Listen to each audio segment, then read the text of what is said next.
नमस्कार दोस्तों, आइए जानते हैं भूतों के लिए मशहूर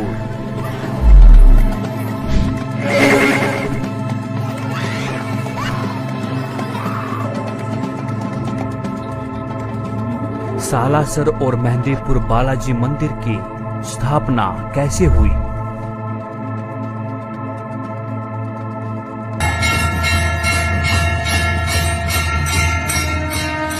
अब हम राजस्थान के सुप्रसिद्ध सालासर बालाजी मंदिर और मेहंदीपुर बालाजी मंदिर की वास्तविकता के बारे में विस्तार से चर्चा करेंगे। सालासर बालाजी भगवान हनुमान के भक्तों के लिए एक धार्मिक स्थल है। यह राजस्थान के चूरू जिले में स्थित है। वर्ष भर में असंख्य भारतीय भक्त दर्शनों के लिए सालासर धाम जाते हैं। यहाँ हर वर्ष चैत्र पूर्णिमा और अश्विनी पूर्णिमा पर बड़े मेलों का आयोजन किया जाता है। भारत में यह एकमात्र बालाजी का मंदिर है जिसमें बालाजी के दाढ़ी और मूछ है। बाकी कहा जाता है कि इस मंदिर का निर्माण मुस्लिम कारीगरों ने किया था, जिसमें मुख्य थे फतेहपुर से नूर मोहम्मद व दाऊद। 21वीं सदी में भारत में आज भी कई ऐसे मंदिर हैं जो रहस्यों से भरे हुए हैं। हर मंदिर की अपनी एक गाथा और महत्व है और इन्हीं मंदिरों में से एक है मेहंदीपुर बालाजी। राजस्थान के दौसा जिले के पास दो पहाड़ियों के बीच मेहंदीपुर बालाजी का मंदिर बसा हुआ है। यहाँ आपको कई विचित्र नज़ारे देखने को मिल जाएंगे, जिन्हें पहली बार देखकर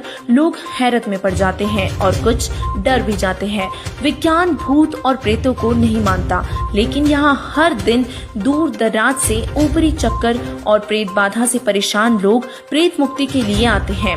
भूत प्रेत आदि ऊपरी बाधाओं के निवारण के लिए यहाँ आने वालों का तांता लगा रहता है। इस मंदिर में प्रेतराज सरकार और भैरव बाबा यानी कि कोतवाल कप्तान की मूर्ति है। तो आइए अब मेहंदीपुर बालाजी मंदिर की स्थापना की वास्तविकता जानने के लिए एक कथा को सुनते हैं। कुछ समय पहले की बात है। मेहंदीपुर में एक सच्चा सुच्चा इंसान था।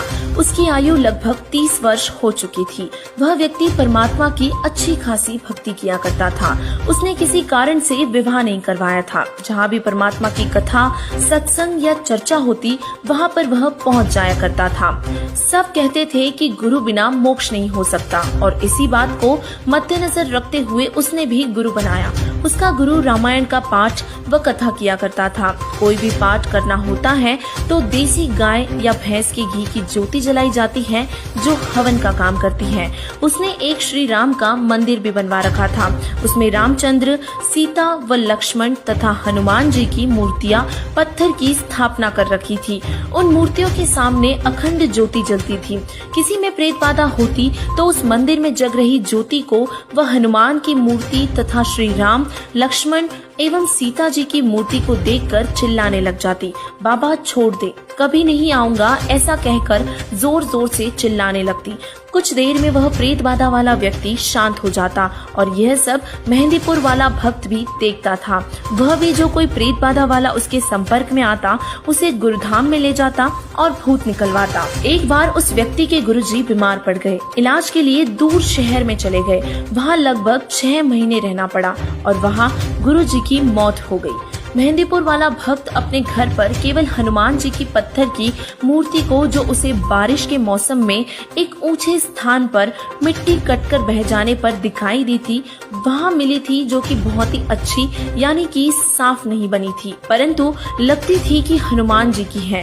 उसे हनुमान जी की कृपा से मिली मानकर उठा लाया। उस मूर्ति को एक स्थान पर स्थापित करके अखंड ज्योति लगाता था। 3 समय हनुमान का पाठ करता था, जो कि गुरु जी ने बता रखा था। अब जो प्रेत बाधा वाले गुरु के पास जाते थे या नए जो मेहंदीपुर वाले के पास जाते थे, जिनको वह गुरु के पास ले जाया करता था, उसके पास आए। उनको भक्त ने बताया कि गुरुजी तो इलाज के लिए बाहर गए हैं और पता नहीं कब तक स्वस्थ होकर आएंगे। इतने में वह सब उसके घर पर हनुमान जी की मूर्ति के सामने जग रही ज्योति के सामने चिल्लाने लगे। उसी प्रकार कहने लगे कि छोड़ दे बाबा, कभी नहीं आऊंगा। 6 महीनों में उस भक्त की आसपास में प्रसिद्धि हो गई। जो गुरु के पास पहले जाते थे और नए कई लोग मेहंदीपुर जाने लगे। लोगों की प्रेत बाधा ठीक होने लगी और उस भोले भक्त को भ्रम हो गया कि तेरे पास भी गुरु जैसी शक्ति आ गई है। कुछ समय बाद वह महंत बन गया और उस भक्त में प्रेत प्रवेश हुआ और नई नई प्रेरणा करने लगा। जैसे कि 7 पकवानी बनानी चाहिए, 7 प्रकार की मिठाई मंगानी चाहिए और अधिक ज्योति जलानी चाहिए आदि आदि। उस भक्त ने 7 प्रकार का भोजन, हलवा, खीर, पूरी, कचौड़ी, पकौड़ी आदि आदि बनवाना शुरू कर दिया। 7 प्रकार की मिठाई मंगवानी भी शुरू कर दी। प्रेत के सताए धनी व्यक्तियों ने उस पर खूब धन लुटाया और उस भक्त ने एक हनुमान मंदिर बनाया जो कि वर्तमान में बहुत बड़ा बना दिया गया है। अब हम आपको बताएंगे कि आखिर मनुष्य के शरीर में प्रवेश होकर भूत क्या करते हैं। भूत अन्य के शरीर में प्रवेश करके मिठाई व खाने का आनंद लेते हैं। उनका सूक्ष्म शरीर होता है और जो मानव शरीर प्राप्त है उनका जीव भी मूल रूप से सूक्ष्म शरीर में ही रहता है। स्थूल शरीर उसे भक्ति, सेवा, दान करके मोक्ष प्राप्ति के लिए मिलता है। कौन बनता है भूत प्रेत? जो पूर्ण गुरु से दीक्षा लेकर भक्ति नहीं कर पाते उनसे स्थूल मानव शरीर छीन लिया जाता है। उसमें से कुछ प्रेत बन जाते हैं और उस जीव का जो प्रेत बन गया है उसका मन वही स्थूल शरीर वाला आनंद चाहता है जो उसे स्थूल शरीर में मिल सकता है, जिस कारण से ये प्रेत किसी न किसी में प्रवेश करके वहाँ आनंद लेते हैं। जो व्यक्ति शराब पीते हैं छोड़ नहीं पाते और उनमें कोई शराबी मरकर भूत बनकर प्रवेश है और वह चाह कर भी शराब नहीं छोड़ पाता। क्या भूत खाना खाते हैं? मेहंदीपुर में बालाजी के नाम से भक्त ने मंदिर बनाया। मिठाई, मेवा, काजू, बादाम, किशमिश, मनुका, दाक आदि आदि का भोग लगाने लगा और यह उसने प्रेत प्रेरणा से किया। जो प्रेत बाधा वाला मेहंदीपुर जाने लगा उसका भूत तुरंत निकल जाता और मेहंदीपुर के व्यक्ति जो शाम को आरती में आते हैं उनमें प्रवेश कर जाते हैं और वहाँ परमानेंट डेरा बना लेते हैं। प्रतिदिन भिन्न भिन्न प्रकार की मिठाई खाता है और इस प्रकार मेहंदीपुर बालाजी का धाम भूत कहा, यानी कि भूतों की छावनी बन गया और मोक्ष न तो उस भक्त का हुआ और न ही वहाँ जाने वालों का होगा। क्या आप जानते हैं कि प्रेत भूत पहले मानव ही थे? उनका स्वभाव, दिमाग उसी तरह काम करता है। जब वे देखते हैं कि यहाँ पर क्या क्या सुविधाएं हैं उसी अनुसार निर्णय लेते हैं। जो प्रेत बाधा वाला व्यक्ति मेहंदीपुर जाता है, प्रेत देखता है कि वहाँ प्रतिदिन हलवा, खीर खाने को मिलते हैं, 56 प्रकार के भोग भी है। वे उस व्यक्ति से निकलकर वही डेरा जमा लेते हैं और जो वहाँ आरती में या वैसे ही मंदिर में आएंगे उनमें प्रवेश कर जाएंगे। आरती में आने वाले कभी भी मंदिर में नहीं आना चाहेंगे तो उनके अंदर भी प्रवेश करके प्रेत उन्हें प्रेरणा करके अंदर लाएंगे। आने वालों की संख्या भी काल प्रेरणा से प्रेत बढ़ाएंगे और इसी प्रकार यह मंदिर मानव पतन का केंद्र बन जाएगा। प्रेत बहुत ही चतुर होते हैं। मेहंदीपुर जैसे स्थान पर जाकर जानबूझकर दिखावा करते हैं, छोड़ दो, कभी नहीं आऊंगा, ऐसे चिल्लाकर बस शांत हो जाते हैं और उस प्रबंधक को भ्रम हो जाता है कि मेरी शक्ति से प्रेत नाक रगड़ रहा है और प्रेत बाधा ठीक हो रही है। और इसी बात को अच्छे से समझाने के लिए हम आपको एक सत्य घटना बताएंगे। एक बड़ा अधिकारी था, वह राम व हनुमान का परम भक्त था। मेहंदीपुर बालाजी की वर्तमान में बड़ी ख्याति है। उसने बताया कि मेरे घर में बहुत सुख था, परंतु हनुमान जी का परम भक्त होने के कारण एक बार प्रबल प्रेरणा बनी कि मेहंदीपुर धाम में मत्था टेक कर आए। अपनी गाड़ी ली और पूरा परिवार बिठाया और पहुंच गया। ठीक ठाक घर वापस आ गया। उस धाम को देखकर बहुत ही खुशी हुई। वहाँ अनेकों चमत्कार भी देखे। कोई व्यक्ति जिसमें प्रेत प्रवेश था बहुत बड़ा पत्थर उठाए खड़ा था तो किसी को 3-4 सेवादार पकड़कर खड़े थे, उन सबको दूर पटक देता आदि आदि जैसे चमत्कार भी देखे। घर पर आने के पश्चात मेरी पत्नी भी वही लीला करने लगी। चारपाई उठाकर फेंक दी। गेहूं का 50 किलो का कट्टा रखा था, उसे उठाकर खड़ी हो गई और वह 20 किलो वजन तक नहीं उठा सकती थी। अड़ोसी पड़ोसी बुलाए। एक ने बताया कि जो बालाजी जाता है उसमें हनुमान प्रवेश कर जाता है, तो दूसरे ने कहा कि हनुमान नहीं भूत प्रवेश कर जाते हैं। वह प्रवेश करके आ तो जाते हैं परंतु यहाँ उनका मन नहीं लगता, जिस कारण से उत्पात मचाता है। किसी भूत निकालने वाले के पास ले जाना पड़ेगा। एक व्यक्ति हमारे को भूत निकालने वाले के पास ले गया। हमने सब कहानी बताई। उसने ज्योति जगाई। उसी समय मेरी पत्नी सिर घुमाने लगी। छोड़ दे बाबा, कभी नहीं आऊंगा, चिल्लाने लगी और फिर शांत हो गई। वह बोला कि पक्का इलाज कर दिया है, अब नहीं आएगा। हम घर आ गए तो उसकी पत्नी फिर उत्पात मचाने लगी।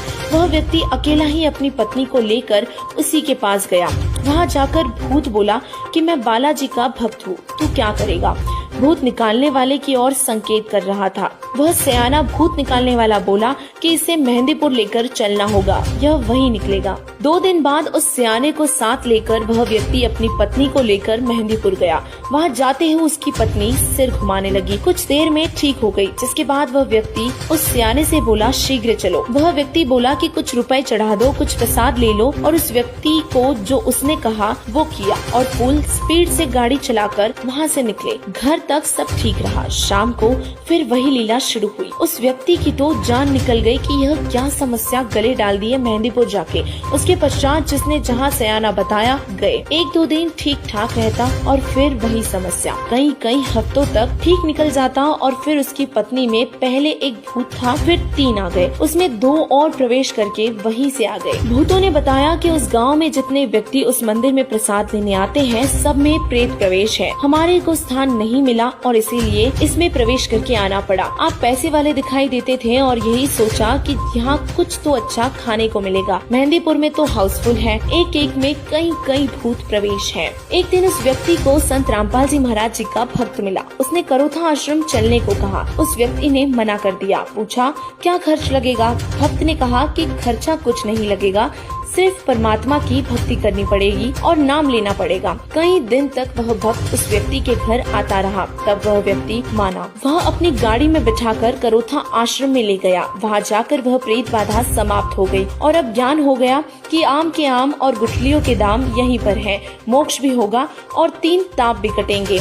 ऐसे ने उसकी पड़ताल में पाया कि सालासर बालाजी मंदिर और मेहंदीपुर बालाजी जैसे मंदिरों में जाकर मत्था टेकने से और प्रसाद खाने से जीव को कोई विशेष लाभ नहीं होता, क्योंकि पवित्र श्रीमद् भगवत गीता में इन क्रियाओं को व्यर्थ बताया गया है। साथ ही व्याभिचारी भक्ति करके यानी एक से अधिक भगवानों की भक्ति करके तीनों ताप दूर नहीं हो सकते और न ही मोक्ष प्राप्त होता है। और इसी विषय में परमात्मा कबीर जी बताते हैं, कबीर एक के साधे सब सधे, सब साधे सब जाए, माली सींचे मूल को फूले फले अध्याय। अर्थात जैसे माली पौधे के मूल की सिंचाई करता है, एक जड़ की सिंचाई करने से सब ताना डार शाखाएं विकसित होती है। पौधा पेड़ बनकर फूल व फलों से लदबद हो जाता है और बहुत सारे फल खाने को मिलते हैं। यदि अज्ञानी व्यक्ति पौधे की शाखाओं को जमीन में गाड़ कर उन सब को साधे तो सब नष्ट हो जाएगा। और इसी प्रकार जगत गुरु तत्वदर्शी संत रामपाल जी महाराज जी से नाम दीक्षा लेकर भक्ति दान करने से 3 ताप का कष्ट भी समाप्त होगा और प्रेत बाधा और पितृ बाधा जो 3 ताप में से एक है वह भी दूर हो जाती है, तथा मर्यादा में रहकर भक्ति दान व सेवा करने से सतलोक अमर धाम की भी प्राप्ति होगी, यानी